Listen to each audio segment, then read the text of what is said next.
Hello, hello, hello. Happy New Year, everyone. I hope you've had a wonderful year. So, now I'm here to show you I'm learning. Now, few housekeeping things. Make sure that you like, share, and subscribe to this channel.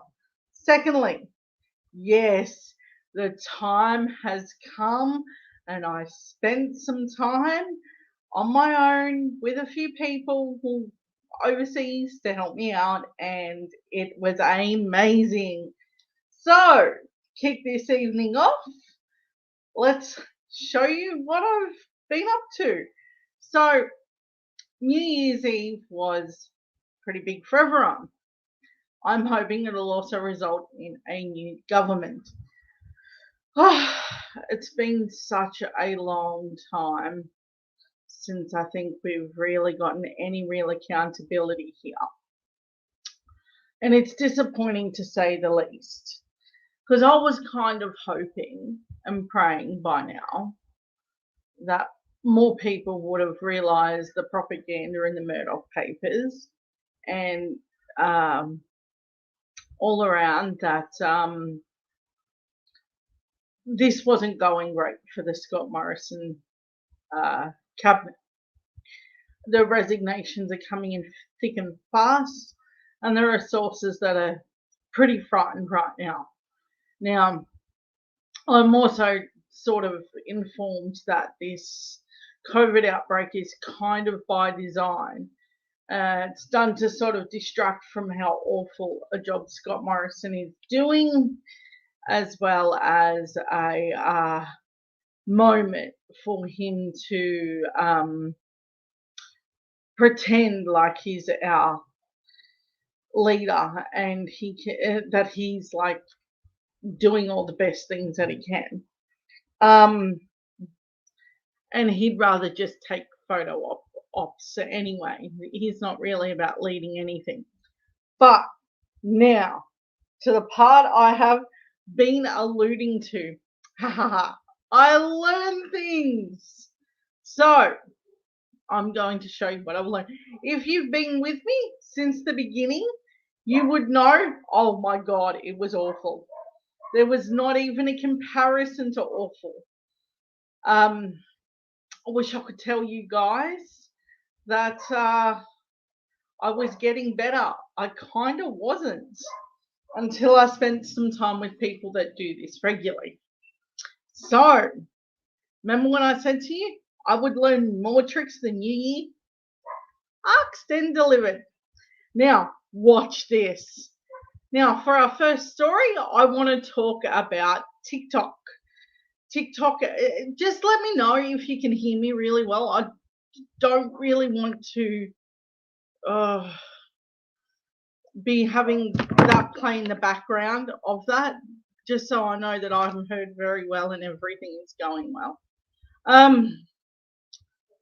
Yeah, the first thing I want to talk about is Tic Toc. I will be getting a microphone soon too, so you can hear me better, see me better, and I can hear you and see you better as well. Tic Toc is an app which Conservatives have railed against because it hasn't been too kind to them.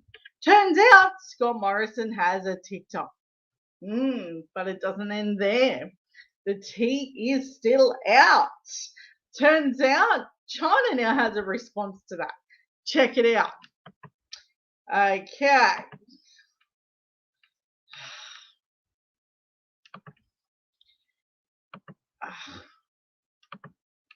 Alrighty.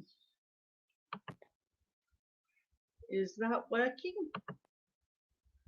I think it might be. I'm just going to double check.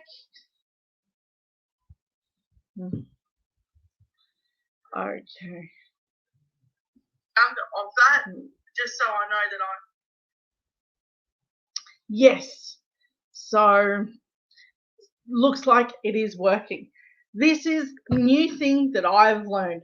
I've learned how to share my screen with you so you get to join in exactly where I'm reading from, and you can catch me out spelling mistakes and all.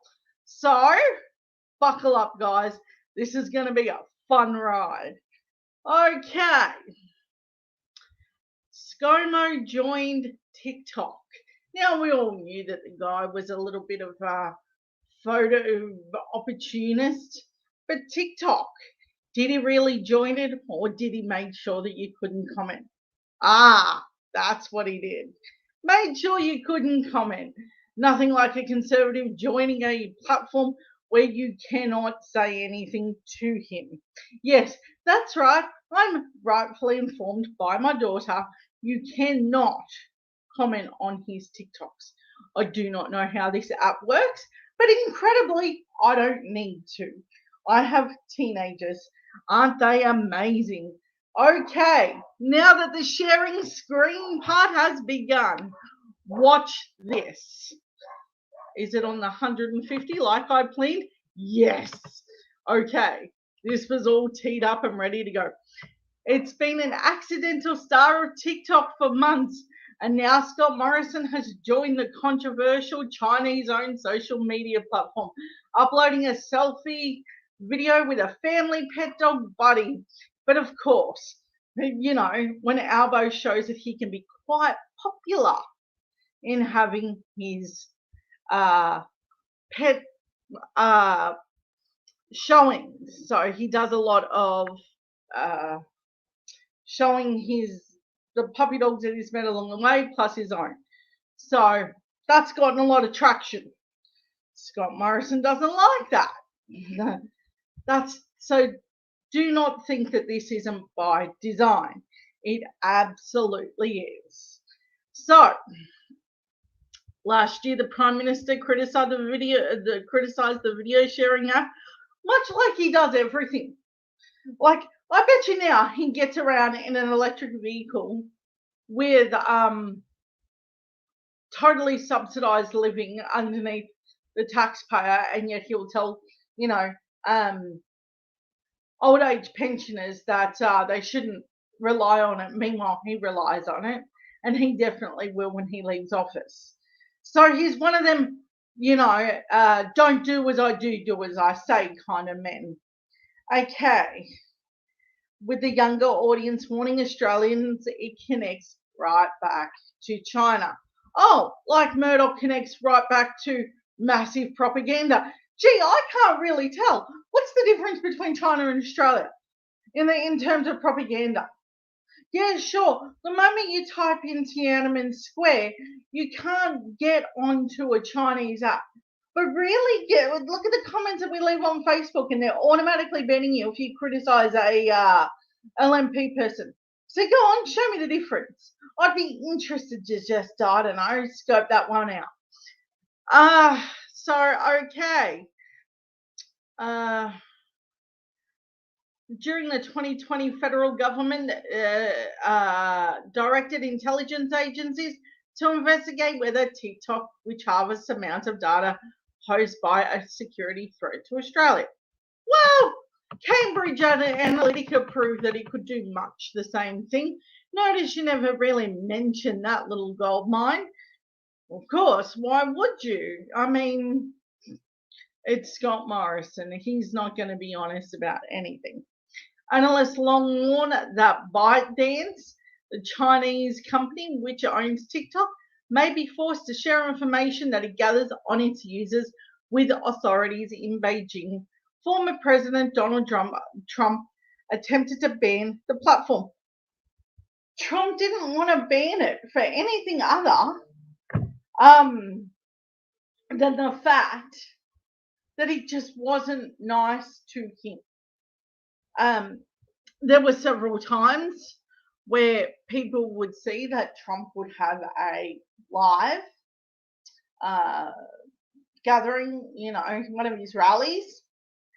And the kids on TikTok, I don't know if they're all kids, but they seem to be predominantly kids. And I'm going to say it's kids because I don't know how it works. And everything that doesn't, I don't know how it works, I always say it's a kid thing. I still hand the kids my jars that I cannot open. And yes, that's real. Then do not handle, the jars that you get where it says that it's so kids can't open it. My kids are the only ones who can open it. That's a real story. So it's not a shock to see that the younger generation is rather critical of conservatives. So what do? They shut it down. Now, I'm not, saying that these platforms aren't data gathering. Of course they are. You would be an idiot to think that every platform, even this one right now, is data gathering. You are being harvested for all of your data. Do not be fooled, people. I do not want you underneath the assumption that this isn't happening. Okay. Well, obviously we'll keep watching them, but there's no evidence to suggest that today, the US today, that a ban is a step necessary. Mr. Morrison declared it back in August last year. Now, why did he have to do that? He was already in bad standing with China. He'd already destroyed barley deals and a few other deals that we had going, and he'd already looked pretty pitiful. So doing this, he couldn't all the way toe the line with the USA rhetoric. As much as he loved Trump, doing this was bad. In October, Tic Toc took executive appearing before US congressional hearings and declared the globally popular video sharing app did not give information to the Chinese government and had sought to safeguard American data. Now, one has to question, whenever a conservative gets concerned about another government doing something, you have to ask, what are they doing? No. This isn't like a hypothetical thing. Whenever a conservative is like, hey, look over there, they're doing something. Really? I'm not buying it. To me, that's not a story I'm in on. But here's why. Typically, when they're saying Labor are going to do something awful, they're going to do something awful. So one has to imagine that along the line, conservatives are going to ruin any form of information put out there. Okay. But, they did front Congress. Tic Toc did say that they are not part of a data harvesting group. Oh, you know what I forgot to do? Because of this. That was supposed to be up. Okay. Social media has become, like it or not, hold on. Last year, Scott Morrison also fired an impassioned attack on Tic Toc after a man's videoed suicide was seen by children using the platform. Dude, that's on all of them. Wake up. This is every platform. Did he not see 4chan just by a one-off moment? I'm gathering his children never showed him anything. My children were showing me things that were just crazy town kind of stuff. Not as if I wanted them to view crazy things, and I just didn't know how it worked. So along the way, they were kind of informing me on what was going on, and I had to learn. So moving on. Social media has become, like it or not, part of our modern life. Scott Morrison said in September in a 2020 video message. It gives a bit of a laugh, people doing silly dances. Sometimes they are taking the mickey out of me.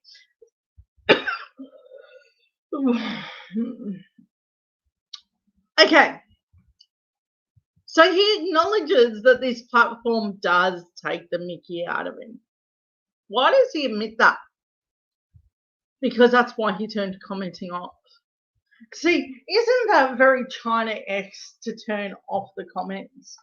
To say, no, you may gaze upon me, but comment you shall not. It's a bit concerning. Okay.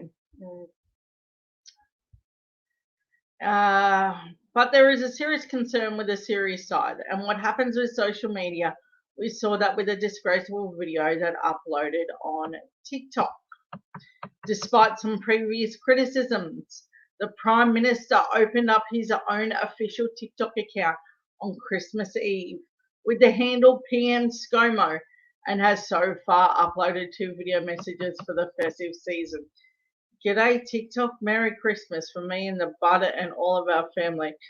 Here to you and all of yours. Morrison says in his first appearance while holding a pet 14-second video to Jingle Bell soundtrack. Now, that's interesting. That's super interesting. And he thought that even a Jingle Bells thing with holding a doll would still get him hate watched. Oh, dude, you've got some problems. Much like Clive Palmer's crazy ad campaign buyer. If you haven't seen it, you're not watching. They're insane about these. Okay, with a federal election due in the first half of this year, TikTok has seen an increasingly important political leaders as a way of reaching and communicating with younger voters. Last year, the coronavirus pandemic was unfolding. Videos of Scott Morrison clashing with the ABC political editor Andrew Probyn at a late night press conference became viral on TikTok. Oh, I didn't know that. Like, my children are not political, so I would not have known that at all. There isn't even a moment for me to know that. But here's why I wouldn't know that. Not just because my children aren't political, but because TikTok's a bit of a weird app. My daughter is trying to teach me it and showed me how many cool things are on there, but I don't know. The other day she showed me how to share her things. Okay, I don't want to do TikToks though because they look insane. Okay, last year the coronavirus pandemic said that. In a second video uploaded late on Christmas Day, the Prime Minister stands in front of a Christmas tree, reflecting on the challenges of the COVID pandemic. Yeah, no. He couldn't stand in front of you and be honest with you. But he would like to release some weird propaganda-y kind of video on TikTok to pretend like all is good in the world of TikTok. I wonder if Albo has a TikTok. Hey, I wonder if my little girl can find it. If anyone can find it, she'll do it. She showed me one of Scott Morrison's and showed me that the comments were turned off, which I found hilarious. But she did it not because she's political, but because I mentioned to her that he had one and she knew that I was lining up this story. So in true fashion, she showed me. Okay. If Albo, because look at this picture. It does look like Albo might have a TikTok. So there we go. I might have something for next week to show Albo's TikTok. I wouldn't show Scott Morrison's because one, you can't comment, but they are kids are using it and then they're putting voiceovers on it, which is funny, I think. I don't know. I'm not that funny, so who knows? Okay. So he says, we've faced many challenges together and we're doing it again with the Omicron variant, but we'll get through that too. No, he's not getting through anything. He got his booster shots while most of everyone else is struggling to get one. And now with the rapid tests. No, he's appalling. There's no freaking way he can, no. He also praises Australians who have volunteered to work over Christmas period before signing off. God bless, because of course. Thank you so much for what you do. You're the ones who make Australia such a wonderful place. Yeah, except for, when you see Albo in his speeches, he's not like that way. You know what he says? No. Thank you to our frontline service workers. Here's what I'll do for you. When you're talking about this kind of stuff, it's not like by accident that that's happening. This is not like, whoopsie, I fell into it. He knows precisely. He's given polling information on all of this stuff. Now, I would one would imagine that other people use TikTok in a productive way, not conservatives, because everything they do ends this same flaming ball of hell kind of thing. But this isn't new. Do not assume anything Scott Morrison does is a new idea. It's copied from someone. I'm I mean, this is why I'm intrigued as to whether Albo has one, whether he's either copying Albo or someone on the left. And I'm almost tempted to do this because if someone can tell me if they can find that and see if Albo allows comments, that would be super interesting.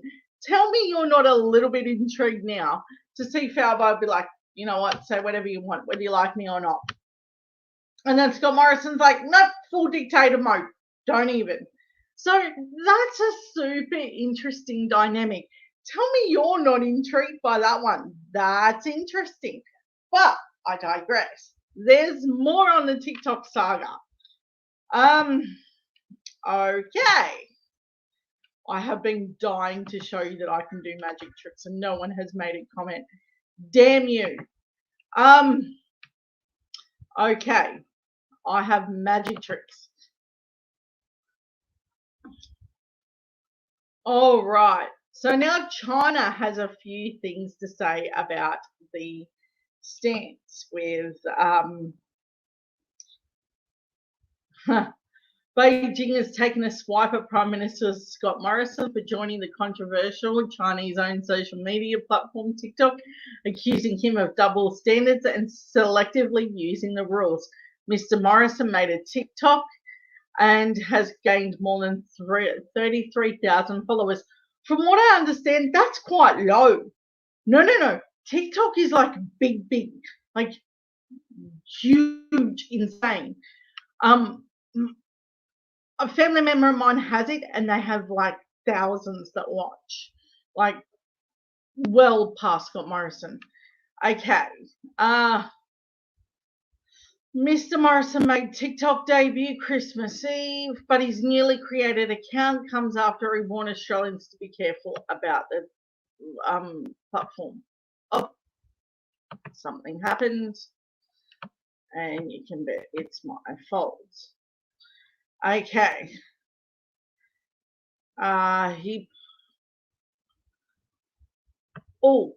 Did he really go to Aspen? Did Scott Morrison really go to Aspen? There was talk that he did. Of course he did. He's avoiding everything.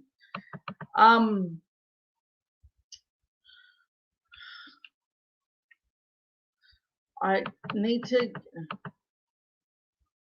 go to that part where,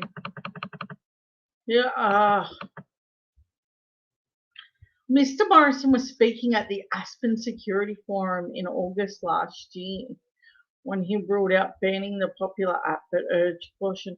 I heard that he went to Aspen for Christmas.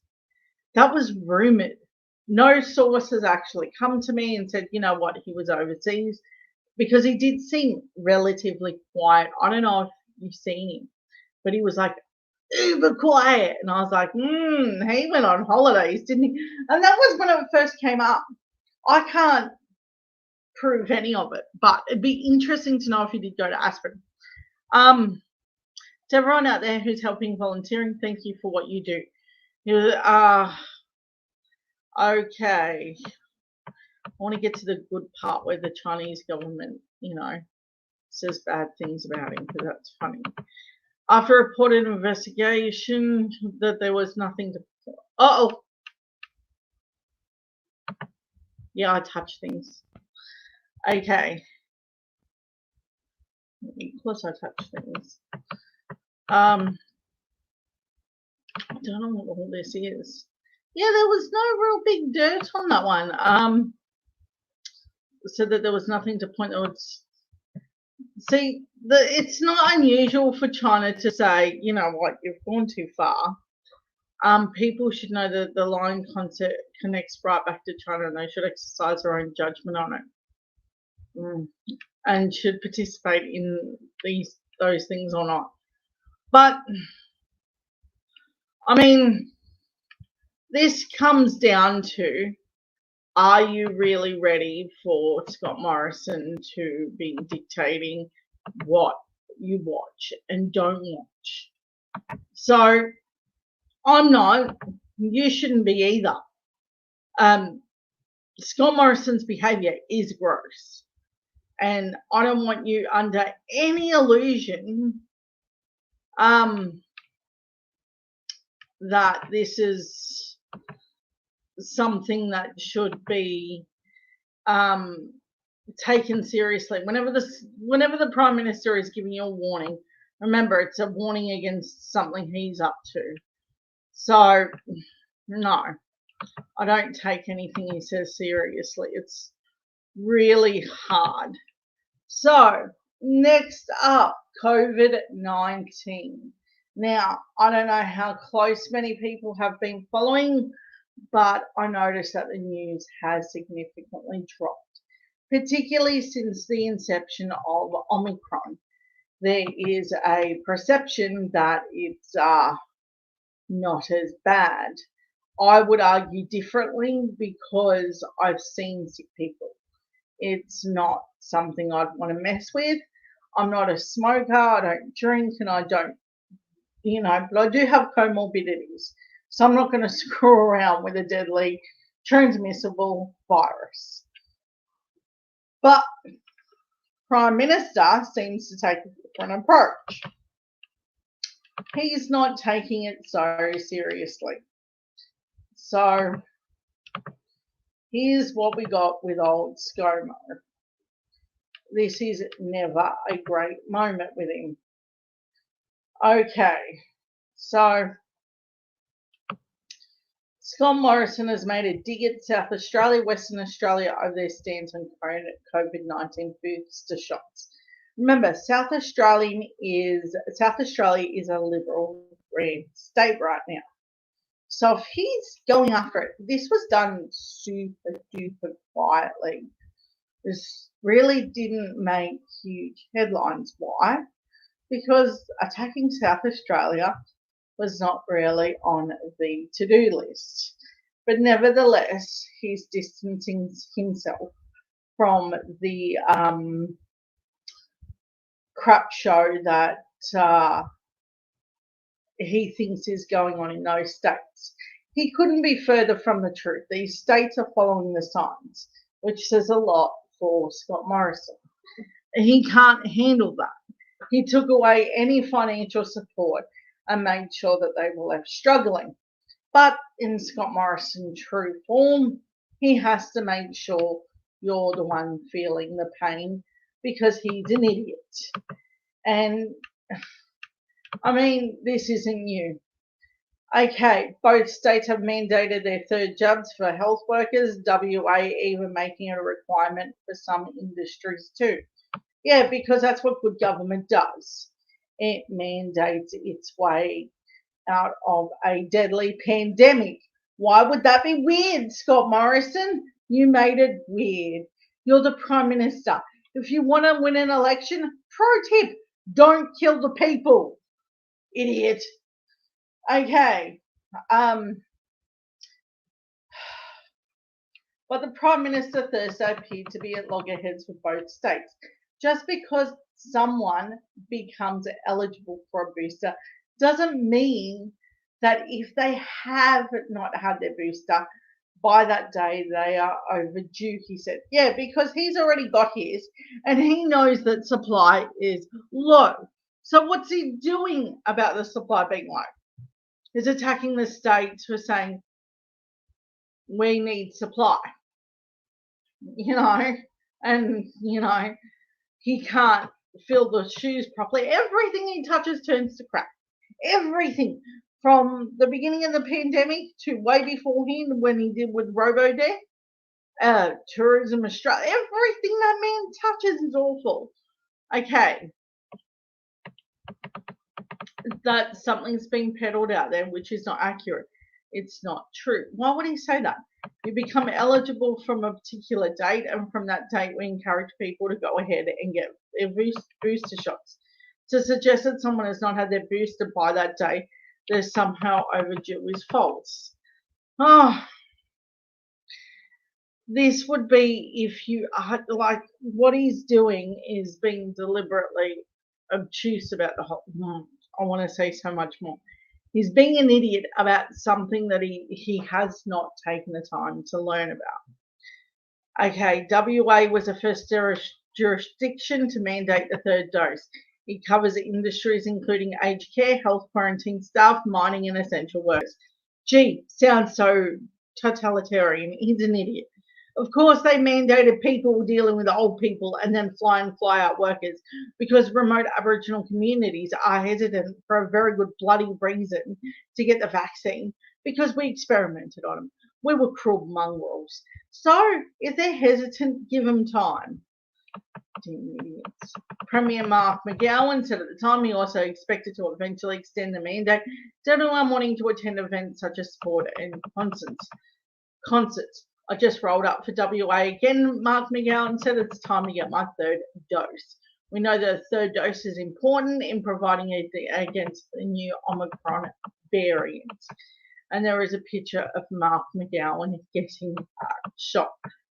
Okay, SA Premier Stephen Marshall announced this week that the government would likely to make it compulsory for healthcare workers and aged care disability workers to have their third dose within 2 weeks of becoming eligible. Makes sense to most people, right? This is logical. This is what we should be doing. Only once they get their booster shot will they be considered fully vaccinated. So far across Australia, 2.3 million of the 3.9 million eligible for their booster shots have had the jab, which represents about 57%. And I mean, these attacks that he thinks he's winning, like he truly thinks that tipping his hat to these COVID weirdos that go, no, it's all a hoax, and just gonna say it, it's, they think that it's like this pushing conspiracy theory. But mind you, this same drug that they're pushing of ivermectin and other things are not proven to work and are made by the same pharmaceutical companies. So which one is it? I leave that up to you to figure out how they can rally against the same drug company, which makes ivermectin and hydroxychloroquine, but they're against the vaccine. Seems like that there's a lot of right-wingers that are grifting off this. Like that conservatives that are like, no, it makes you very feminine to have COVID. That's right. Tucker Carlson literally made a segment out of saying it was feminine to get COVID. Because being fearful of being a woman is what? Their weird stance on COVID needs to be called out. This isn't like Joe Rogan does it too. And they have these insane takes that you kind of like, yeah, are you done? It's weird. Like some of it's funny, but some of it like skirts on the edge of like some real stuff. So they use real data points, skew it to make it look awful, and to make it sound conspiratorial. Look, I'm not saying I don't have my own issues with some of the COVID issues, like making rapid tests so expensive and price gouging. I have a lot of issue with that. I have a lot of issue with a company that will not release the patent to make its vaccine so third world countries can make them cheaply. I have a problem with that. There are problems I have with this. Do not mistake my need and want for everyone to be vaccinated to think that I'm complicit in the whole big pharma idea of what they do. Of course they're on the grab. But no, they didn't put a nano nano worm in it to track you. No. You do that willingly. You hold the phone, right? You do that crap willingly. So don't play with me. You're already tracked. Even if you think you turned off certain apps, other apps allow you to be tracked. That's why whenever you enter a store, they're like, do you want to use this card? I have attempted several times to turn it off, but I'm still yet to figure out why my phone only occasionally rings. I think I'm touching things, and the kids keep saying it's my fault, and I'm inclined to agree. I mean, look at this. This was never the technology's fault. It was all mine. I did not know how something worked, and ta-da! One attempt with the Yanks, and suddenly it's better. I have to thank them. There's a group I've been working with that sort of taught me a few things, and I'm super thankful. One time I can say, thank you, America. You taught me something. So, moving on now that we are at that point. Okay. So, it didn't end there. Did it do it? It did it. Okay. Scott Morrison has made another stupid. Scott Morrison says Mark McGowan's border ban does more harm than good. Yeah, because it does to his election. It does to the Prime Minister's election. Because if you're not killing the voters, they're not focused on how bad of a job you're actually doing. See, this is by design. You have to think this is almost like genius. He can go, look, the Premier's opened up to it. Like he can do this. He can now fully tip his hat in. How do I get rid of that part? See, this is why I need children. Nope. I need to get rid of this top part and it won't go away. I don't know how to. Okay. I'm just going to ignore it. Okay. So, I think this one actually has a, because of course I touched it, a video. So, welcome to the program.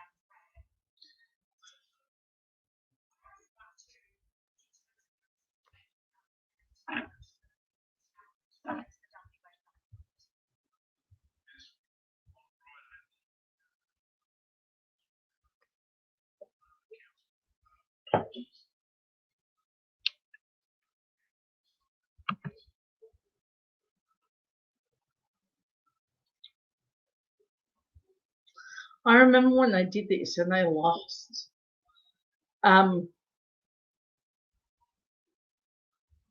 Or is this a new one? Are they going at a new one?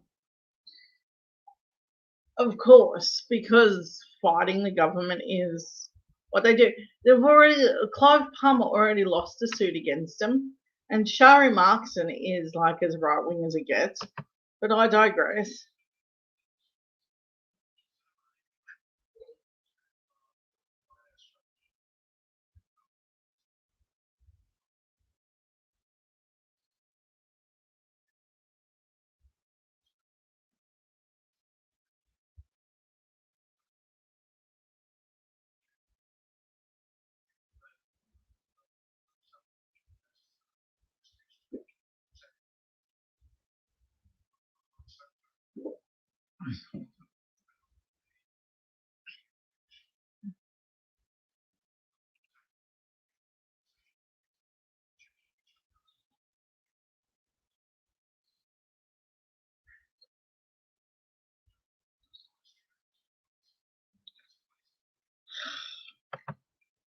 Clive Palmer attempted this very crazy idea. And not only did he lose, he lost bad. Do not think that this is going to get anywhere. Shari Markson spends a lot of time trying to attack ALP states. no matter how good they do it. So every time you're watching her do something stupid like this, remember that little tiny wheelhouse that she has is owned by Murdoch. Ah, hence why she got the inside scoop on Barnaby Joyce's love child, because she was best friends with Barnaby Joyce's girlfriend.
He forgets some major things. Some of these parts in Western Australia where these fly and fly out workers go to, it's abhorrent to think that he just wants it to like open up and that it'll be insanely, one of them things that he thinks should happen. Um, no, he's reckless. He doesn't um, fully grasp the severity of what he's asking. Of course, he doesn't. You know, um, this is beyond reckless when they say these sorts of things.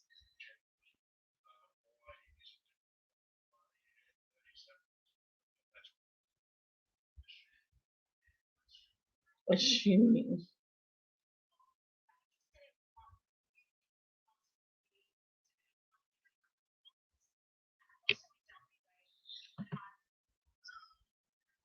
I need to keep stopping this because every time you hear a conservative talk, you know that they're not coming from a good place. So every time you hear them say the economy is suffering, you don't put economy above lives, you idiots.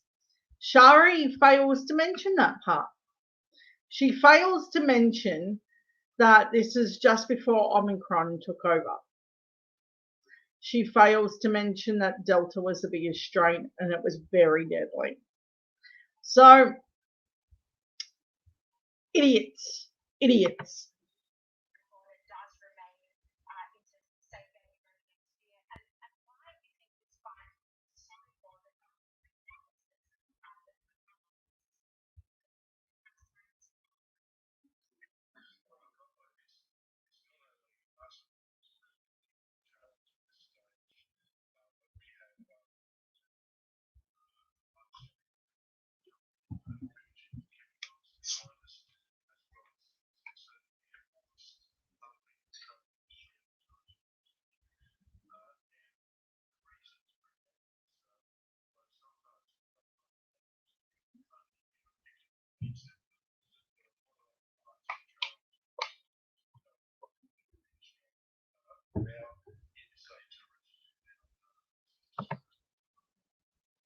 They are struggling.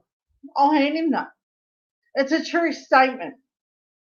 Holiday areas are struggling. But do you want to kill off the locals for that? Or do you want to go back to the government actually handing them money so they don't have to open preemptively so it doesn't kill these people? That's what I mean. They just do not care. And they're reckless. And then they say stupid things like this.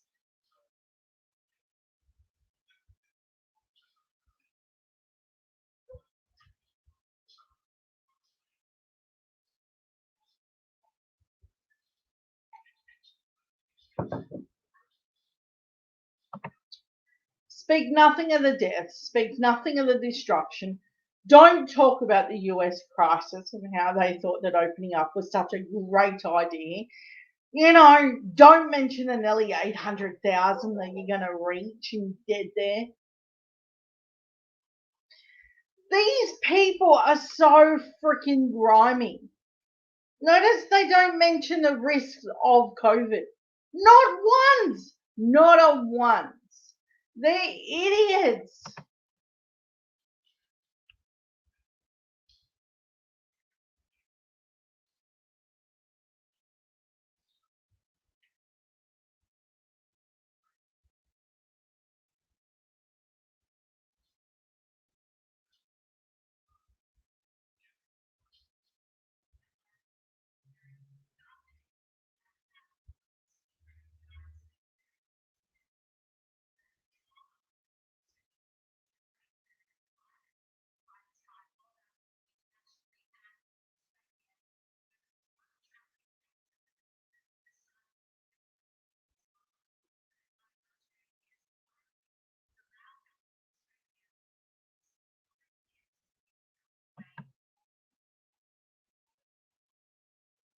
Yeah.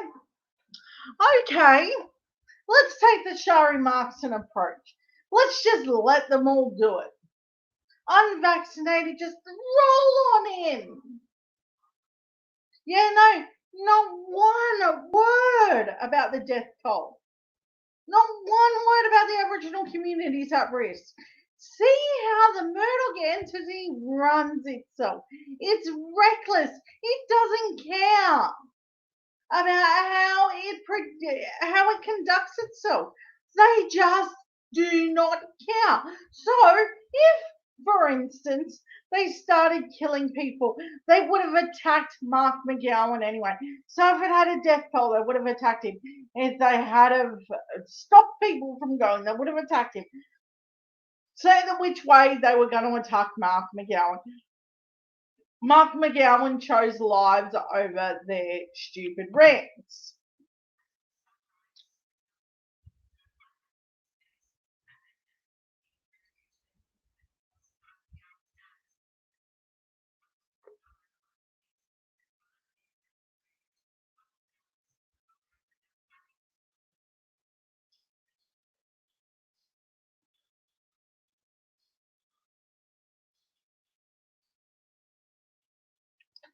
No mention if the person was vaccinated, no mention of where the person would be quarantining, no mention of any safety protocols.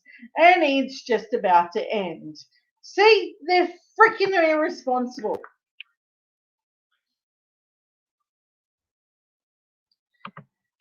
They truly, truly cannot help themselves. They are the worst of the worst kind of people. Oh, you didn't just freeze on me, did you? Oh, no. I think you did. Okay. Jeez. Okay. But I mean, this is another sign that they just don't care. Um,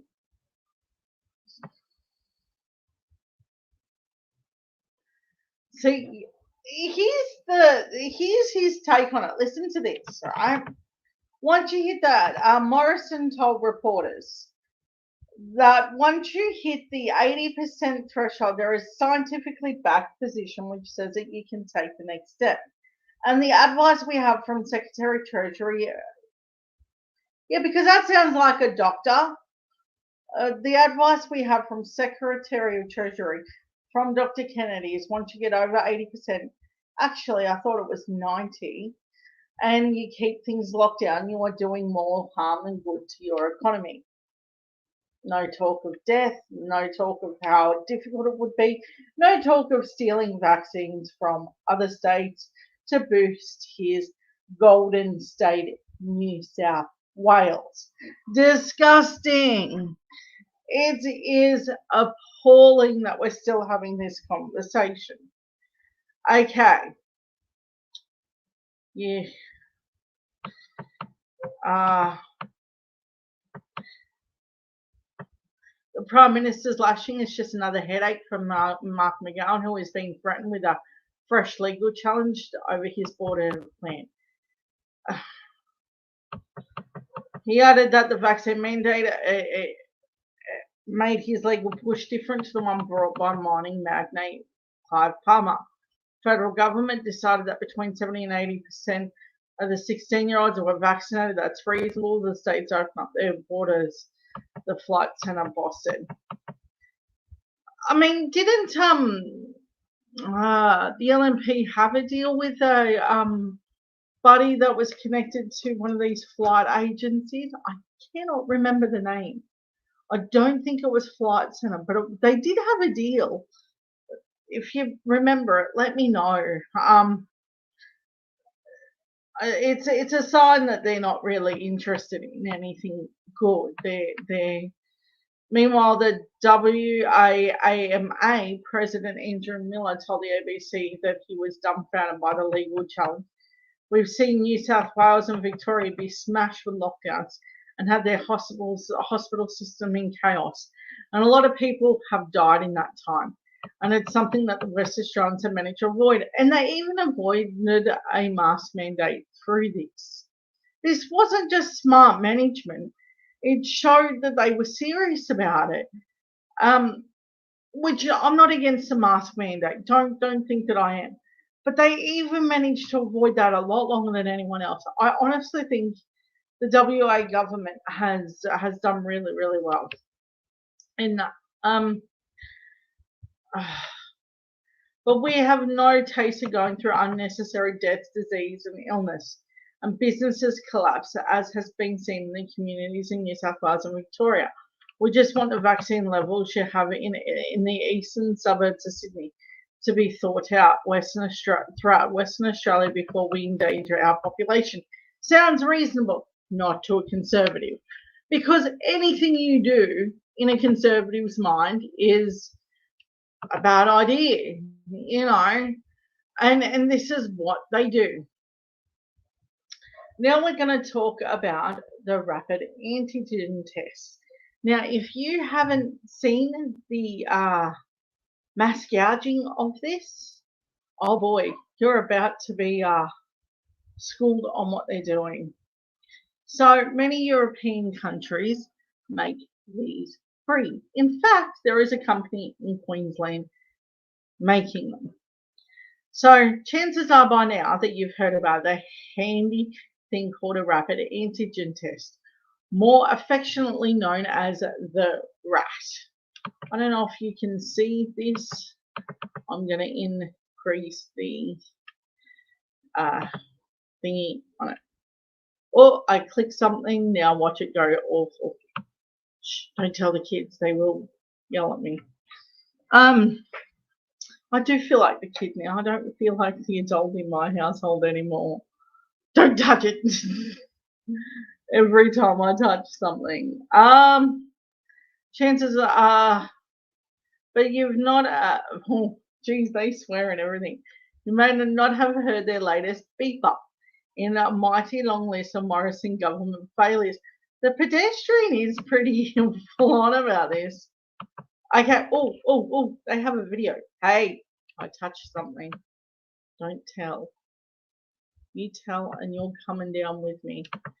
I'm not kidding. If you tell on me and you tell those kids that I've stuffed up again, you're going down with me, all of you. Those kids are scary, man. Okay. So, oh, here we go.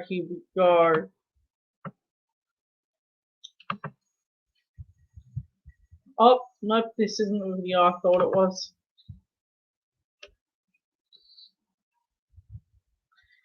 Okay.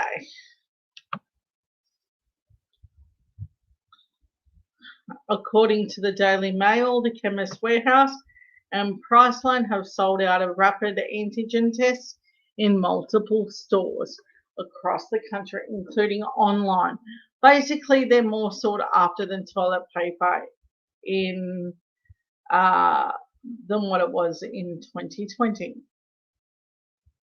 Oh God, does anyone remember them viral videos? Like when I mean viral, I mean no, I've got to take a moment for this. Um, so there was a thing in this. I had Americans asking me about it because I talk to Americans quite regularly, and they're like, "Hey, dude, are you fighting over toilet paper? Like, is there a real place called Woolworths? Like, was that video real?" I'm like, "Yes." With my head down, I knew that they were calling us out. I was like, man, when an American can call us out, we're doing something bad. It was bad. I didn't know what to say, so I just sort of went with, nothing. I just had to admit the whole shebang. It was like, and then the Bunnings woman, they're like, you have one of them low stores, you call them Bunnings. Is that woman real? I went, yeah, but you have them worse. Yes, I was really at the point where I was so embarrassed of all of these hooligans. I was like the whataboutism face. I was like, huh, you have worse ones? Where do you think they learned this? And it was bad. Like this wasn't like a normal thing that I normally would do. I don't normally go to this really dark place of going, you're just as bad. I don't know why I did it, but I was like so defensive. I was like, they do not represent me in anything. And then I had them ask me about these anti-lockdown marches and stuff. And I went, you know what makes ours more ridiculous? No lockdown. The places where they were mostly popular of doing these anti lockdown things, um, no lockdown. I couldn't like wrap my head around it. So I'm telling these Americans, oh no, we're weird. Like this is like a weird phenomenon that I cannot explain. And I mean, you want to be one of those people that's like, I'm cool with a lot of things, but no, I wasn't cool and I wasn't saying cool things. Do you know what I was really saying? Oh no, this is nasty. These people are cuckoo for Cocoa Puffs. Um, and I didn't know how to talk about it. You know, I should have honestly spoken to Australians before I made a comment about this. Um, I delved right into the whole US thing, and eh, the more I did it, the more I realised they know a lot about Australia, except for food. They're pretty bad with our food. They don't know much about our food stuff, you know. But they tend to know a lot of things. Like they tend to think the fact that we don't have guns is bad, but I pointed out we don't have school shootings either. So somehow that's, you know, it was really bizarre. Like it almost felt like this massive defensive sort of thing. I don't know if I was dealing with the wrong Americans, but it definitely felt like I was like on the fence, like guarding everything inside of me, going, "Oh, this thing escalated quickly." Um, and I definitely felt like the idiots were taking over the country. I know how tiny the population was that turned out. But when you say something like we have a total population of this country that is the size of like Florida, like our whole population is the size of what's in Florida. You could fit our whole country into the state of Florida of people. Insane. So, because we're so little, I couldn't really justify what was going on. And because we're an island, you know, we had loads and loads of advantages. And I'm telling you now, I was stumped. And I did not know what to say. There, I'm owning it. So you heard it here first, people. The humiliation part was real.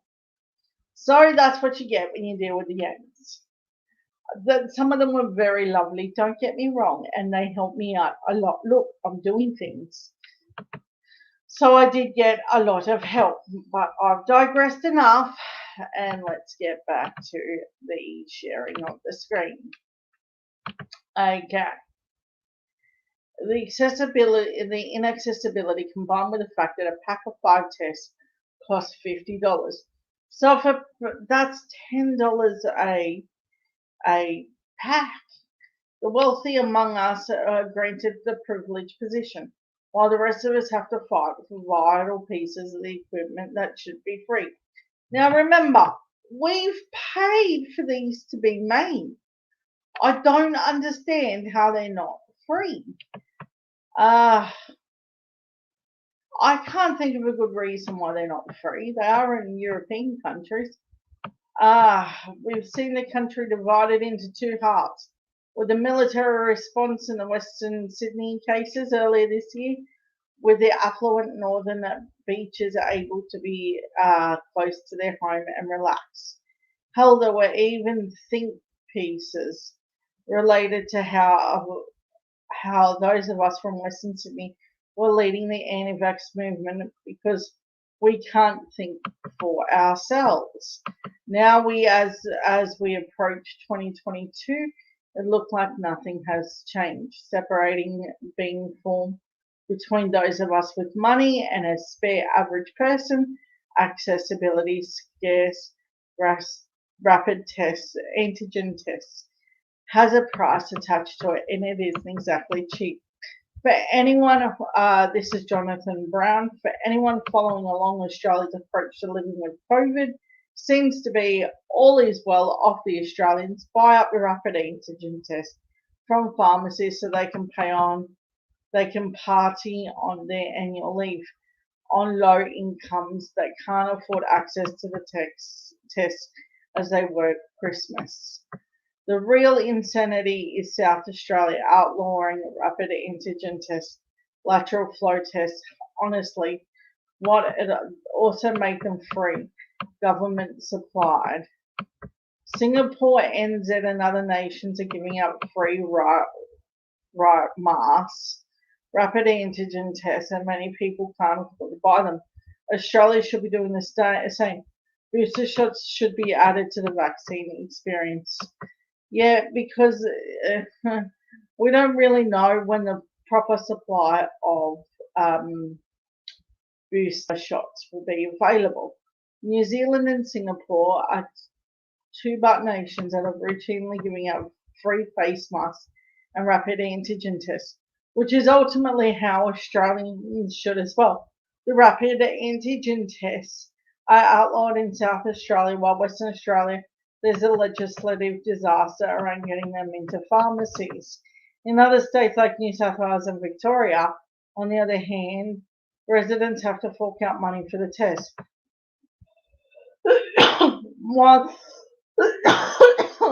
Excuse me. While they're not as accurate as PCR tests, at home rapid antigen tests can be vital tools in reducing the spread of COVID, as well as the head out for Christmas shenanigans, as well as reducing the pressure on COVID clinics during the time of testing turnouts. People are trying to do the right thing here, but the right thing has a cost attached to it. Chris Urquhart. This is untenable advice. Rapid antigen tests are sold at many places, and even if found, they're so far too expensive for the average person. They're part of the strategy ought to have been purchased en masse by government, issued free or heavily subsidised. Please, and then New South Wales puts out a tweet saying, please consider using the rapid antigen test before going out, so you, if you do not have symptoms. The 2,566 cases reported 8 p.m. last night 712 are from the Hunter, New England district. 446 are from southeastern Sydney. The LHD 303 from New South Wales.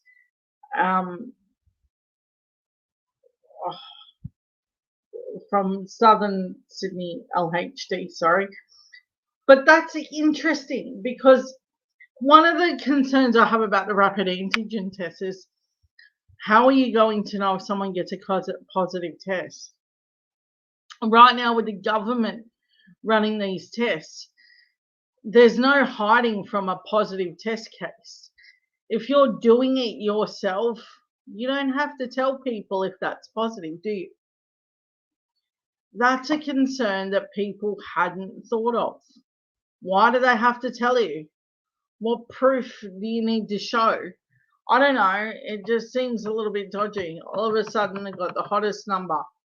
We've had New South Wales, I think it is sadly, heralding a fourth wave. The infectious disease expert Mary Louise McLaws told the Nine Network. McLaws is one but many experts who is pushing for rapid antigen tests to be free in Australia, as it will only really benefit, checks notes, every single one of us. Of course. Who else would this largely benefit? We really do have to be careful because what we've learned from the England experience when Delta happened was all of a sudden children became a target for the virus.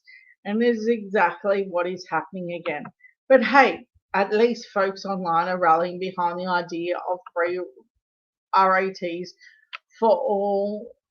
Now we just have to get over the small hindrance of accessibility. Not a big consumer of avocado toast, but cherries and rapid antigen tests putting a serious dent in my house owning hopes this summer. Well, no one's able to find a rapid test, but what if I told you that every day, several times a day even, the Lord rapid tests your faith?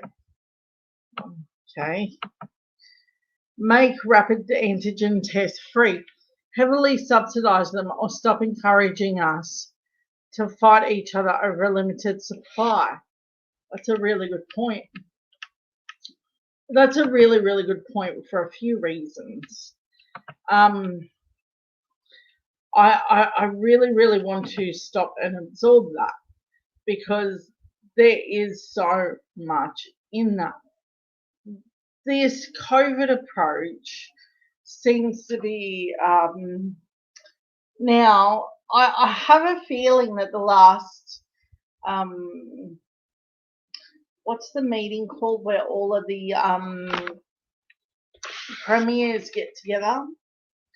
I have a feeling that there were threats made about financial help and stuff, which is why there is talk of an age.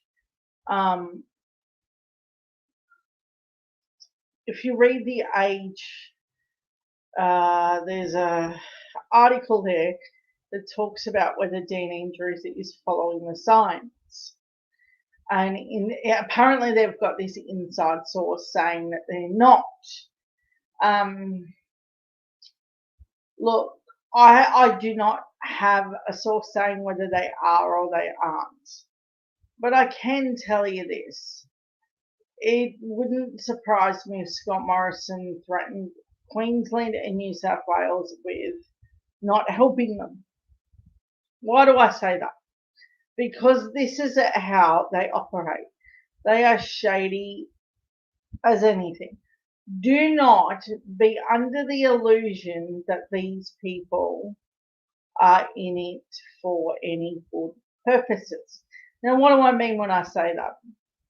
Everything that Scott Morrison has done ever since he came to office shows a weak and terrible response to every single crisis.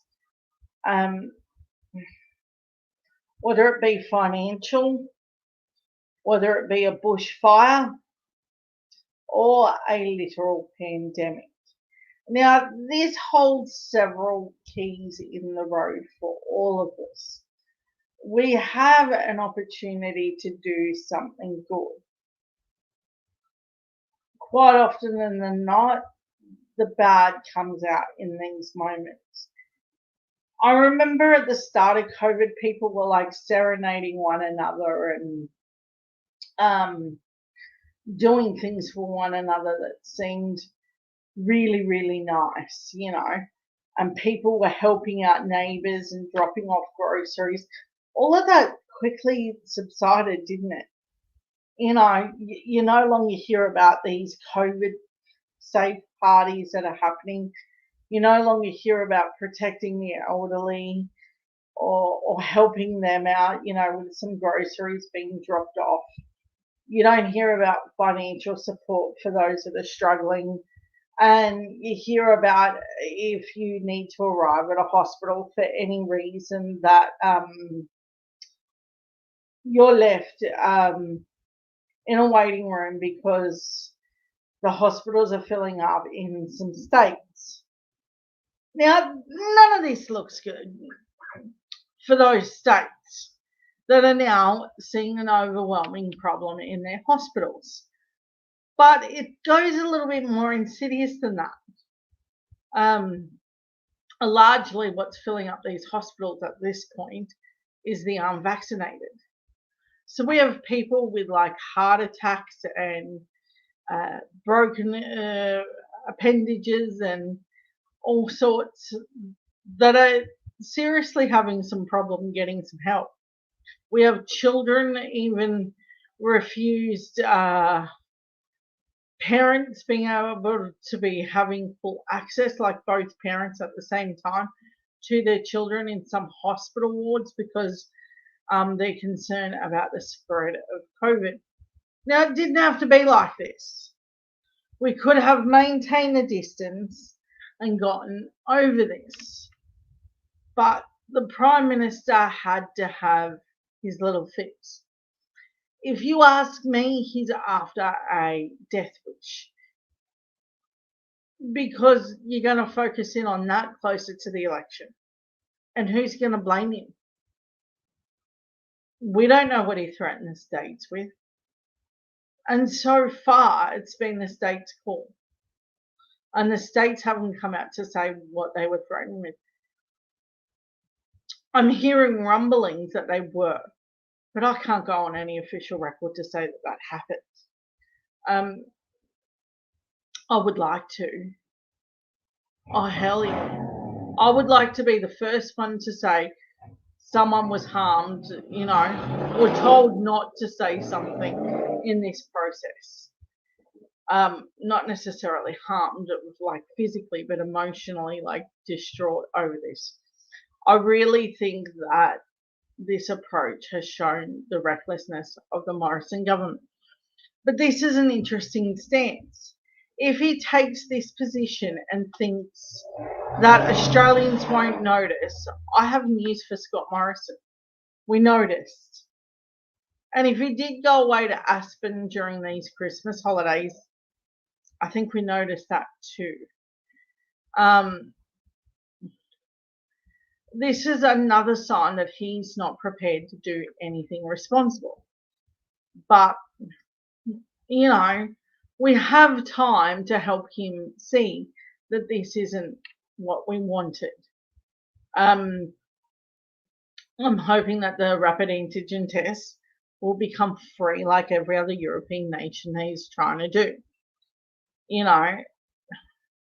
Conservatives always have it. There was a tweet I shared earlier of Harvey Norman receiving a lot of PPE money that he didn't need and said, well, we basically paid for him to have those rapid antigen tests, so why not just take them? No, I don't support stealing off people. Jerry Harvey stole off loads of people. So make it up on what you will. It's up to you to decide. But I do have one more thing here to show you. Okay. Oakley dokley. Okay. Oh. I don't know what just happened. So dog. It happened so quickly I didn't even notice. Okay. Queensland made rapid antigen tests going to the US until mid-year. The only Queensland company manufacturing rapid antigen test kits cannot respond to domestic shortages until mid-2022, despite being taxpayer funded. More than 100,000 kits are made every day in the Allume Brisbane facility, currently exported to the US. A surge in Omicron cases across Australia has created a shortage of over-the-counter kits used for COVID-19 screening and entry to Queensland. The company plans to scale up production to 200,000 kits. I don't know if my audience can fully. Yeah, I need to.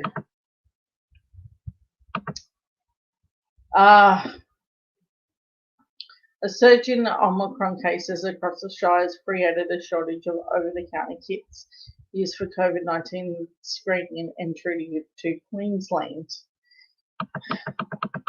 The company plans to scale up production of 200,000 kits a day to satisfy US demand before it is in a position to supply Australia. Allume won a $300 million contract this year to supply 8.5 million rapid antigen tests to the US market, shipping 3.5 million kits to the end of October. Now, this is ridiculous. They have our taxpayers' money, but they're more worried about servicing the US before Australia. However, the company is still waiting on approval from the Therapeutic Goods Administration to supply the Australian market.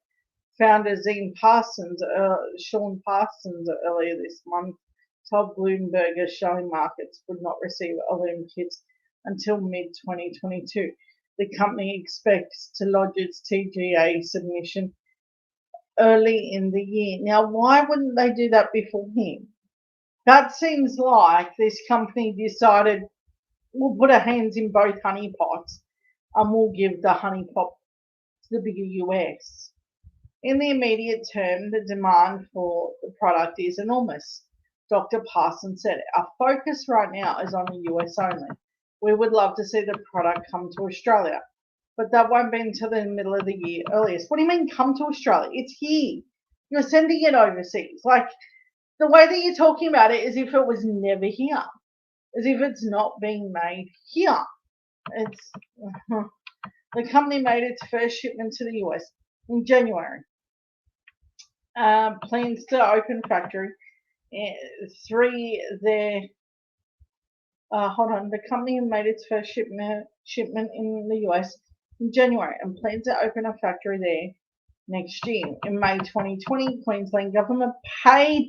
So the Queensland government paid Allume an undisclosed amount from the state's $50 million program to bolster the supply chain of essential goods and secure local jobs. God, of course, because Scott Morrison wouldn't pay for it. Dr. Parsons said the advantages of the home COVID-19 test overshadowed the concerns over reliability. Is there a chance that they're not as good? What do you mean reliability? The advantage of the home test kits is their accessibility to relatively lower costs and their turnaround time, he said. Some false negatives will happen from time to time, rather than the alternative, which to depend on centralised or laboratory testing, where the turnaround time is significantly longer, days in general, and where the cost is considerably higher. Prime Minister Scott Morrison on Wednesday said the TGA would prioritise new rapid antigen test application, but needs to be cautious. Wouldn't want to be helping out the US before Australians now, would they? Wouldn't be Scott Morrison making sure that the US got more and with help with. This is what I mean about these companies. Sure, they can be amazing and they do all these great things, and I have no doubt about that. I trust the science. I believe in the science. Do not take that as any downtrodden to any of it. The TGA has to be sure about the testing kits it approves. We've already seen some applicants and their products have been withdrawn in other jurisdictions. So, we're going to be careful about the test, given we're even more reliant on rapid antigen tests. New South Wales and Victoria governments have swiftly moved to secure tens of millions of tests for their health systems, while Queensland government this week asked the Commonwealth to ensure the states were not left short. That to me is super interesting. But I think it is for a lot of reasons. And it should be to you. These aren't like the sort of things that you want to be messing around with.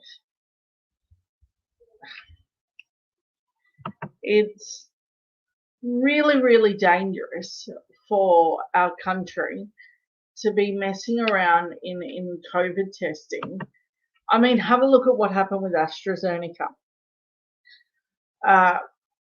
Scott Morrison threw all of his weight behind it, despite knowing that it had issues. There were already alarm bells ringing in AstraZeneca.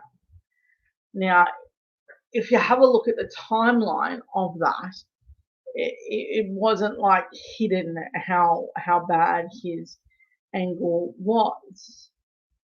But don't take my word for it, take his. In the way that he started to talk about it differently too. Even he started to say, oh, we'll get more Pfizer and Moderna from the US. And then very quietly shut down any more use of AstraZeneca. And now, that all of his friends had shares in it and they all had this thing going on.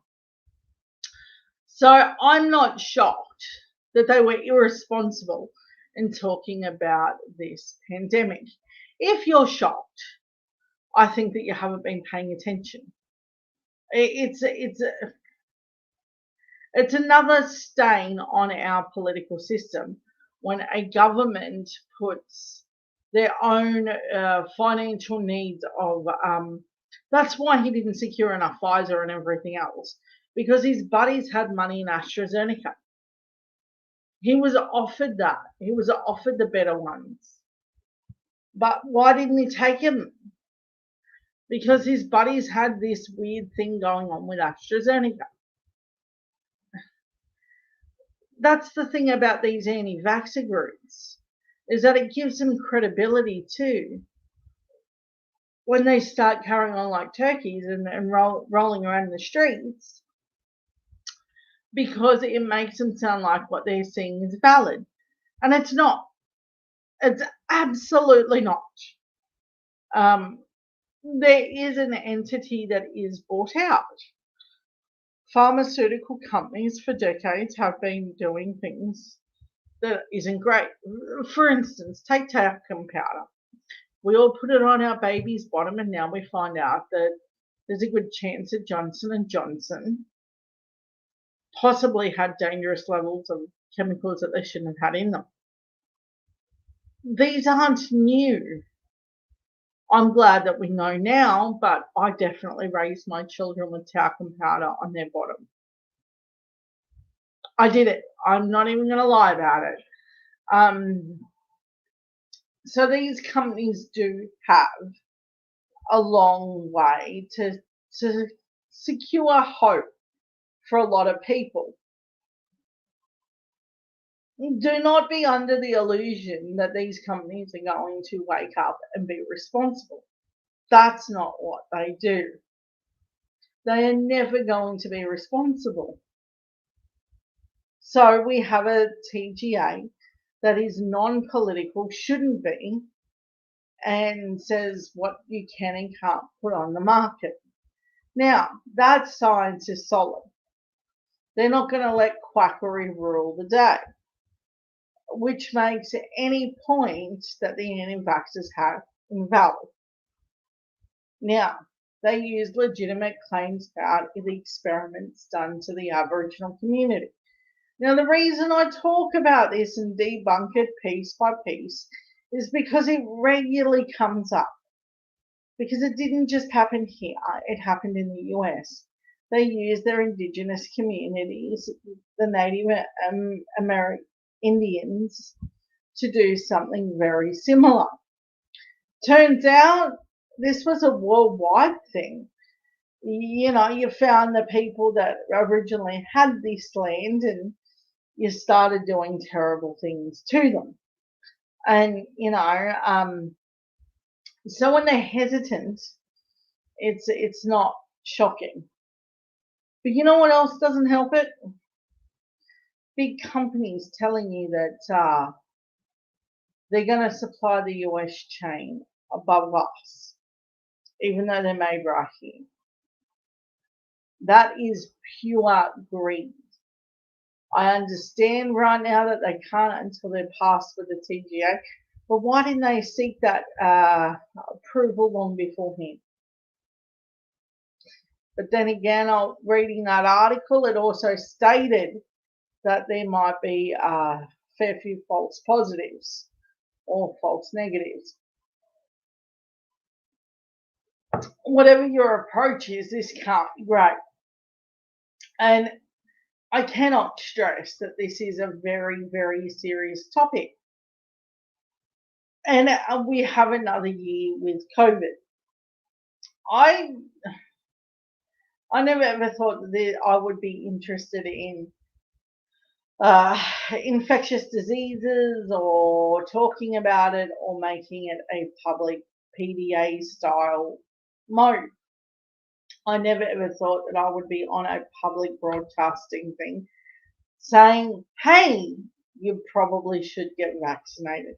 Talk to your GP and make that a thing. It's really, really important to point out that everyone should be vaccinated. I really, really need to stress the need for everyone to take this approach seriously. I want you to understand that I take the approach of COVID to the point of I'm rocking up to, I mow lawns. That's not a secret. My website is easy to find. And I'm telling people when we're there why we're wearing a mask, why I won't accept cash payments, why I won't come into their homes, why I won't come into contact with them. I keep the 6 feet distance, and why I won't accept close communication. I expect them to wear masks as I'm rocking up to their door if they want to greet me and keep the 6 feet distance. Me and my husband have a lot of comorbidities. I'm not even going to muck around with it. I do not have the luxury of just walking outside and being fine. But there's one more thing I wanted to show you guys. Give me a moment and I will have to find it.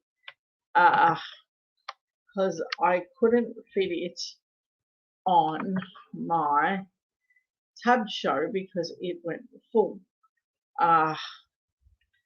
Give me a sec. I don't know why it's doing it like that. It's insanely slow.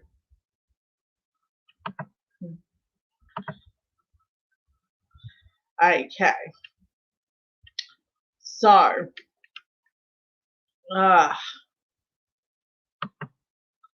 there is a few things that I wanted to show you. There was something I uploaded earlier that I thought really showed the level of propaganda of the Murdoch Empire. But don't take my word for it. Take theirs. Again, I use this analogy because they dob on themselves constantly and they never ever think you're going to notice. This is the story I wanted you to see. Hold on.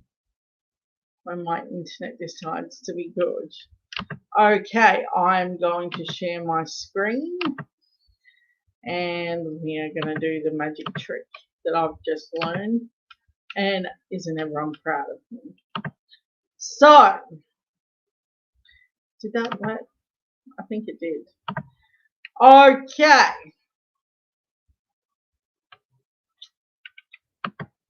This is the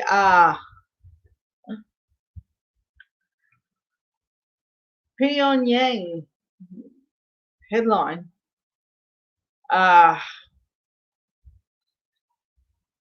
This is the way that you would expect it in North Korea, right? Kim Jong-un says he's focused on uniting North Koreans, declaring as long as we're united under my supreme leadership, as long as we keep supporting me, we'll always be together as one and fight against the imperialist warmongers. But now I'm going to show you something bad. And boom.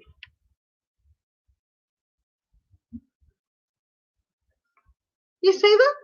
Right. Without even no. This is, they cannot help themselves. Scott Morrison says is focusing on uniting Australians, declaring as we keep supporting each other, we will always be together. Let's take a side-by-side view. Yeah. It's weird, right?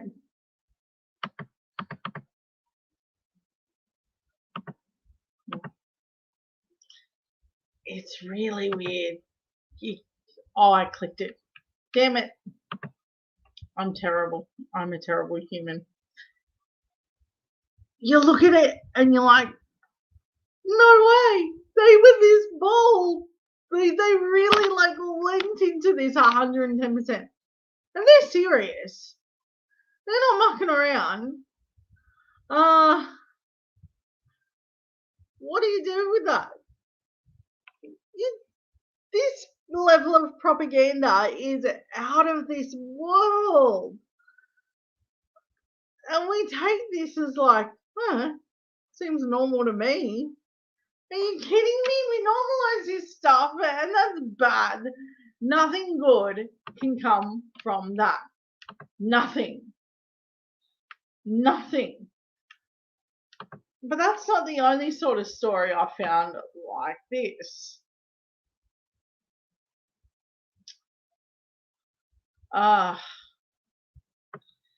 Okay.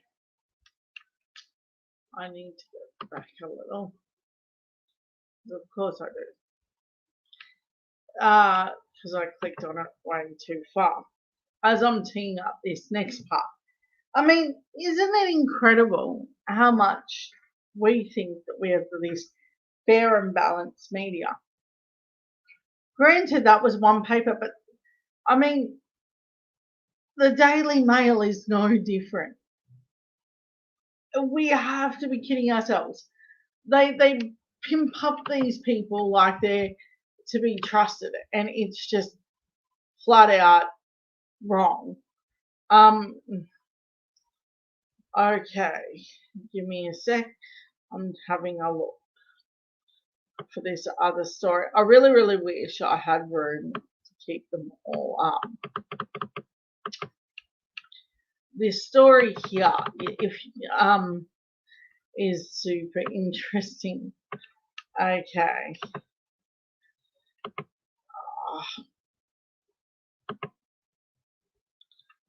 I don't know if I can put that up the way I want to.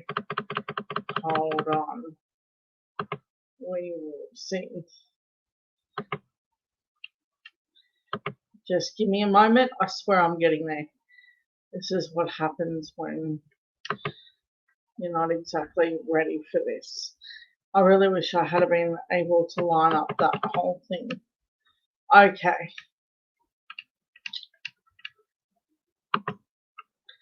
This, I'm going to share my screen with you again, is amazing. Scott Morrison has managed to humiliate himself again. Just before I get too nuts with that, I just want to put up the right thing. Okay. So, Scott Morrison has this for a picture.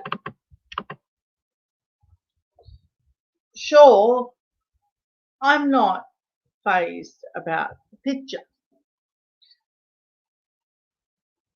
We had Albo doing his annual thing where he'll go and feed the homeless. But he had a barbecue barramundi, a killer fish curry on New Year's Eve. Why is it always a curry? It's always this weird curry from Humpty Doo in the Northern Territory. Okay. Reporter says to him, not everyone can afford barramundi at Christmas. Morrison, some people can afford it, some people cannot. We can certainly no longer afford him as Prime Minister. It's abhorrent that this is where we're at. You know, like this is now where we are with our Prime Minister. I don't know what happened. And it's just not a great look. Hold on. This is another one that shows where we're really at. Morrison bedazzled by his own privilege. Look at me, look at me. Look at me with his $150 fish flown from Humpty Doo. Albo quietly joins Bill's crew, Bill Shorten, as always, and feeds the homeless and the poor. We need far more Albos and far less Morrisons in the world. That's where we're at. Like, it's not just one or two things here that they're doing. They're along the way of being some of the worst people, and they don't have to be like this. Like, keep in mind that they choose this. Hold on, I need to stop sharing the screen just because it's showing everything, and hold on. There's another one here I wanted to show. Oh yeah, and my group looks like it's being restricted. So that's something that we're going to have to keep an eye on. Okay, so there was another one here. What? This is not one that I've seen. Hold on. I was looking for one of my own, and now I just come across something that I think.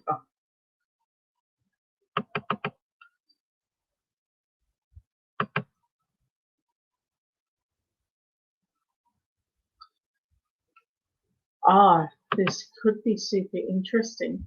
I may have found another accidental story. This happens occasionally, but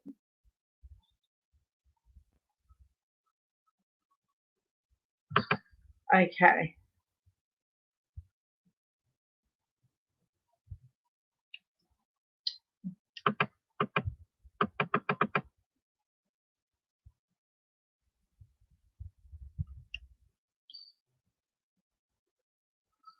Okay, sorry that you're enduring this with me.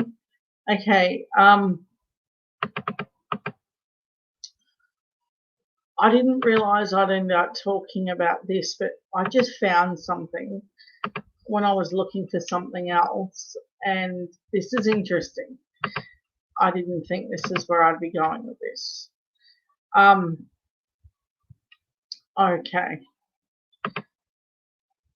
The rapid antigen testings and Harvey Norman. Remember when Scott Morrison was sacked from Tourism Australia following that $180 million deal that was subject to an audit that no one can find? Read Tommy T's articles for Jerry, who was a board member when that happened. Incredible. Incredible. And there he is. Jeez. Jerry Harvey. Huh. Oh, jeez.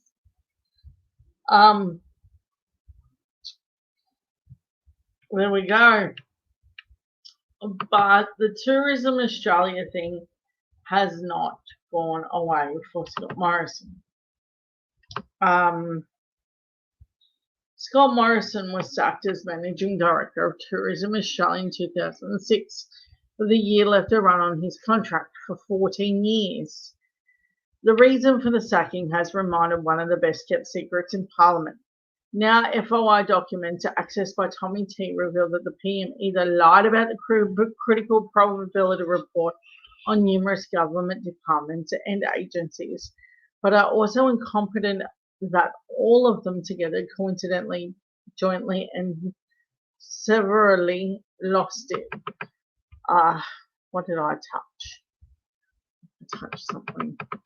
Scott Morrison was sacked as Managing Director and left to run his own contract for 14 years for the reason sacking has remained one of the best kept secrets. The Liberal Tourism Minister at the time, Fran Bailey, never revealing what led to the sacking of the man who went on to become Prime Minister. There has been considerable conjecture, but it is clear by the lack of transparency and accountability surrounding the $180 million tourism campaign that often ridiculed. So where the bloody hell are you? An award-winning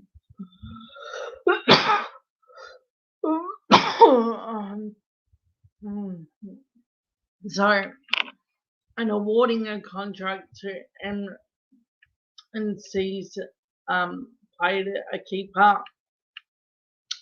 The campaign's tender process was heavily criticised by the advertising industry, which players bemoaning that the tender criteria was skewed towards a particular agency. Following repeated calls by the opposition for more probity, word leaked that the media that KPMG had been called into. Well, isn't that the same company that has the Paladin thing? Property audit. The Age declared that KPMG had been called in to give an impression that the section criteria is kosher. Now, media announcing the KPMG's appointment as probity auditor exists in the archives website of Tourism Australia, the Department of Industry for the Minister, Fran Bailey. However, the plot has thickened considerably with the FOI documents obtained this week. I need to increase the...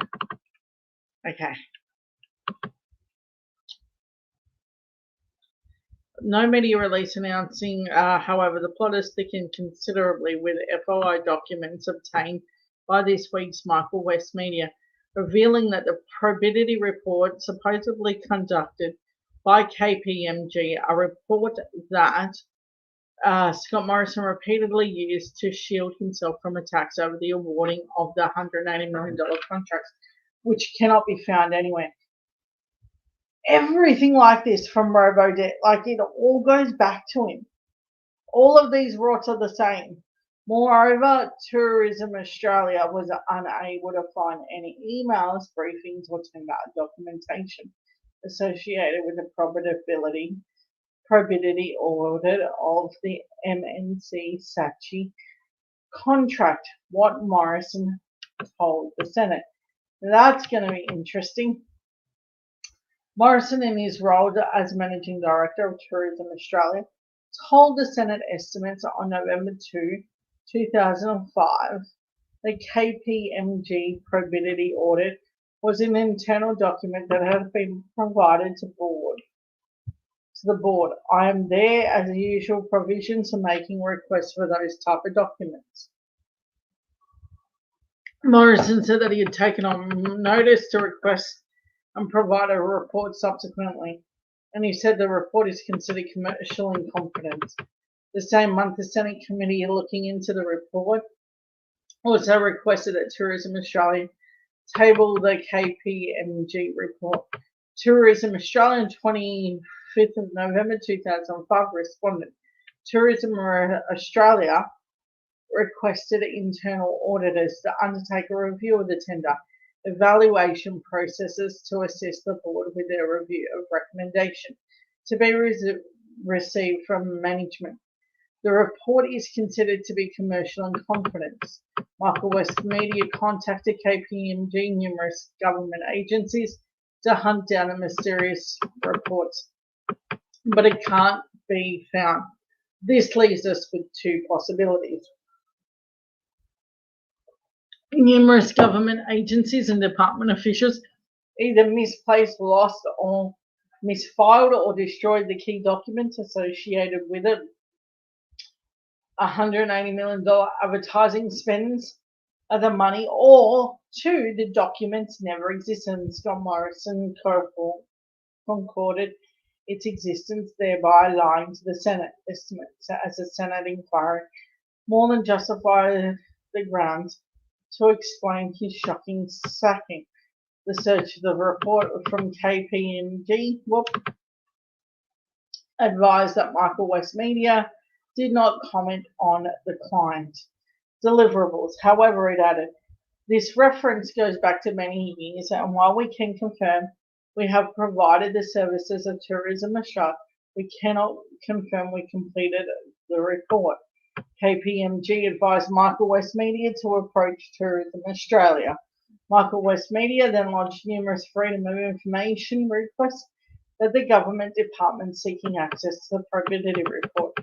Tourism Australia advised that no probity audit document could be located. The agency advised it was satisfied that there was no documents within the scope of request of the possession of Tourism Australia.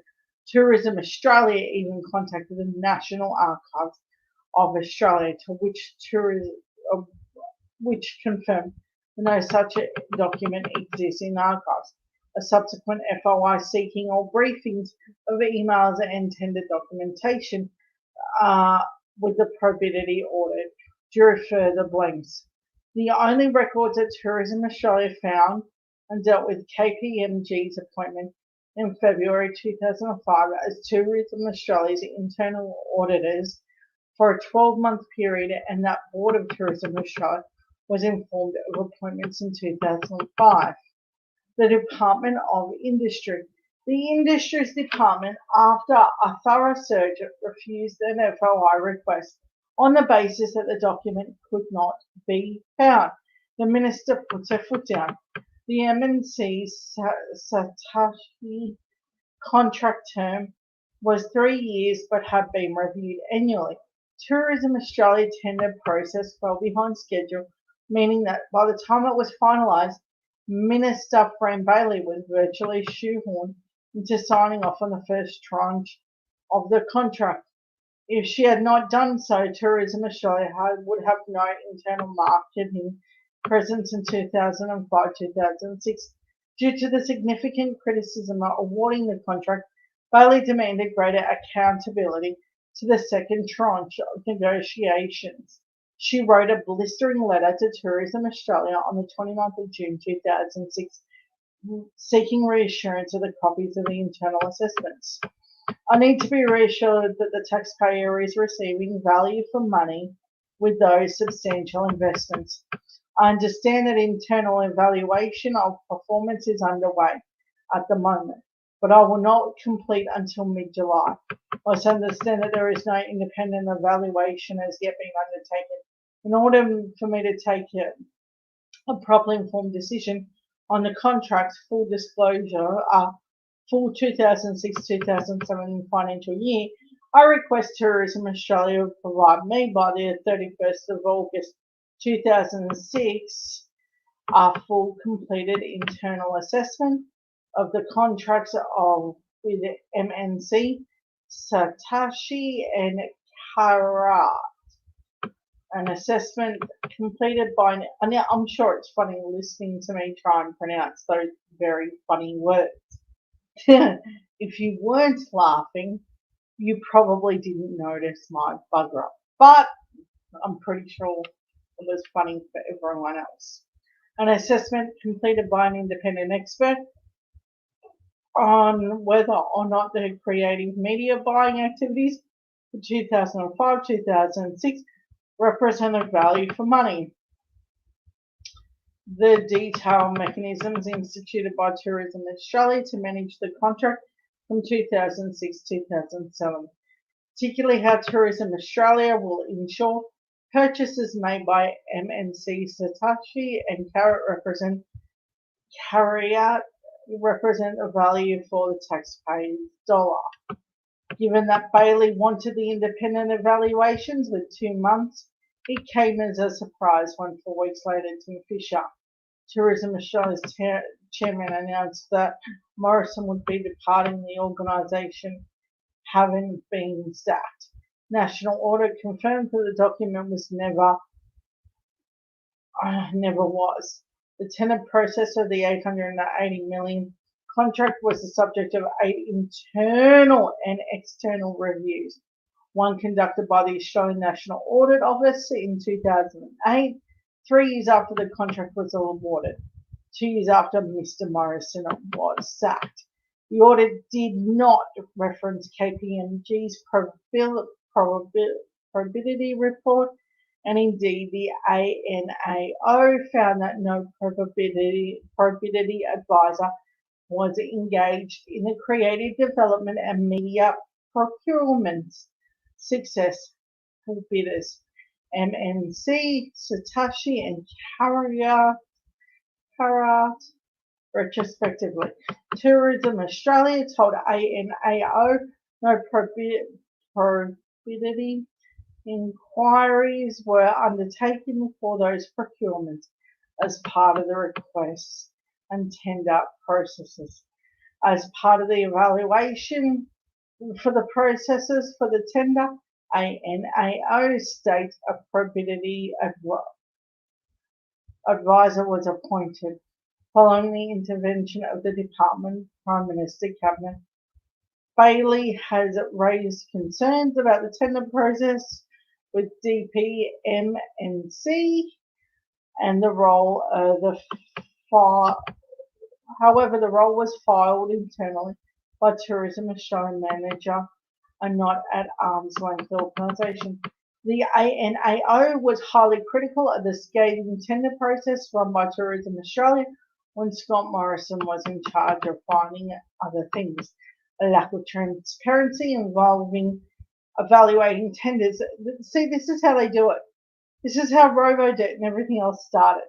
They just start these grifty little things and then they go, oh, we have to pay the money back. And they realise that they're caught and their hand is in the cookie jar. Like the Paladin scandal.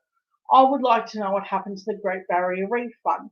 There's a lot of these sorts of funds that they tend to get and they don't say anything about. A lack of performance and information to evaluate the effectiveness of the campaign, and the board are not adhering to the conflict of interest procedures. Morrison's KPMG connections, the National Audit Office concerns over conflicts of interest appear to be valid, as the engagement of KPMG represented a significant potential conflict of interest for both Scott Morrison and the Deputy Chairman of Tourism Australia Board, Tony Clark. Conflict of interest. Everything the LNP. Hello world.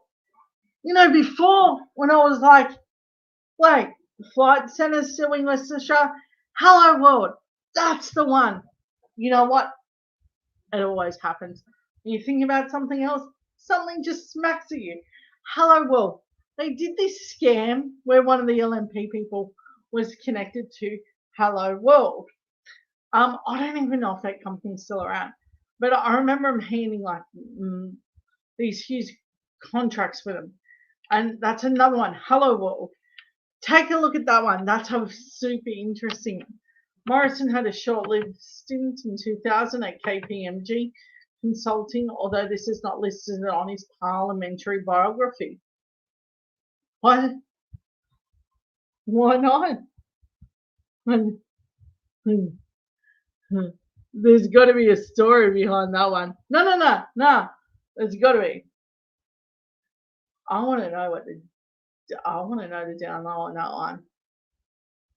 He brags about everything, like everything. The dude brags about hanging lights and cooking a curry. You think he's gonna hide that he was like,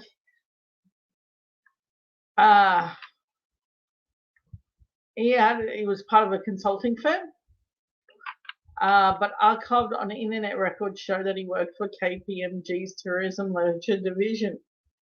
Oh, of course he did, because you're not quite there until you've got the full scam. This is amazing. Okay. I mean, he gloats about making those curries as if he's the only man alive who's ever cooked a meal. I'd like to see Gordon Ramsay have a go at him. It'd be pretty funny. Tony Clark was KPMG's long-time New South Wales managing partner. He stepped down in 1998. Clark was simultaneously serving as deputy chairman at Tourism Australia, a position he had long held at TA and its predecessor of the Australian Tourism Commission. Clark also headed up Tourism Australia's Audit Committee, which FOI how is that not conflict of interest? Which FOI documents reveal he made the decision to appoint KPMG as Tourism Australia's internal auditors in February 2005. Carbon copy criticism.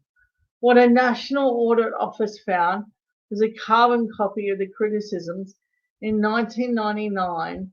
The New Zealand audit report levelled at Scott Morrison when he was head of New Zealand's Office of Tourism and Sport. Oh, geez. Morrison had moved to New Zealand in 1998, reporting directly to the New Zealand Tourism Minister as the inaugural director of the office. The New Zealand Minister, Murray McCully, and Morrison were locked in a power struggle with the independent NZ Tourism Board. The NZ Audit Office report devoted a whole chapter to Morrison's deceptive behaviour, which involved changing the focus of the consultant's review to align it with Morrison's political agenda without conferring with the board or its minister. Everything he does is like this. They can't help themselves. Honestly, I mean, at this point, if you're this far down the political road, you're like, nah, that doesn't sound like him. You haven't been paying attention. Of course, this is like 101 conservatives, Morrison mysteriously departed the NZ Office of Tourism and Sports 1 year before the end of his contract term. That's a little bit better than 14-year one. Oh, I touched something. Shh, don't tell. Okay, because if you dobble me, I'm dobbing on you too. Morrison's disdain for transparency and the shrieking of accountability is so evident during his tenure at Tourism Australia persists to this day, with his continual deflecting and move along with nothing to see here attitude to journalists asking questions. Given the importance of KPMG, the reporting question can surely be posed, so where the bloody hell is it? Geez, Editor's note. Detailed questions were put to the office of the Prime Minister if or when other responses forthcoming and will be appended to this story.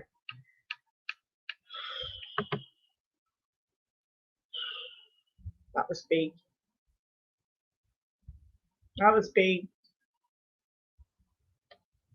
I didn't think that would be like that.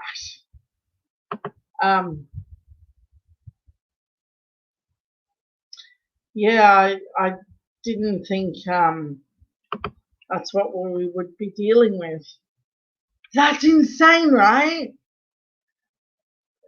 I want that report so badly. I think once they're done and once the media is done fawning over him, we're going to get a story. They can't help themselves. They have to spill the tea on it. And if you're not sick of Clive Palmer's ads right now, I don't think you're paying attention. They're not doing great at all with that. I think that we're at a point where accountability has stopped for everyone. But as we reach the point of the evening where I think I want you to know that you've endured 2 hours of me, and I thank you for enduring my learning curve. This whole StreamYard experience has been incredible. And I want to thank the US again for helping me. Had I not had people, my children tried, but they're not big on videos or doing anything with videos. They have little TikTok accounts, but they don't put anything on them. I don't even know if they know how to. They're not. My son once said that he's not an exhibitionist. God knows what that means. It was just one of the things that he just come out with, and I didn't know what to say because I'm one of them mums that I had nothing to add. I was just like, okay, son. So with that, I'm gonna leave you with a wonderful, happy, safe feeling that I'm getting this down pat.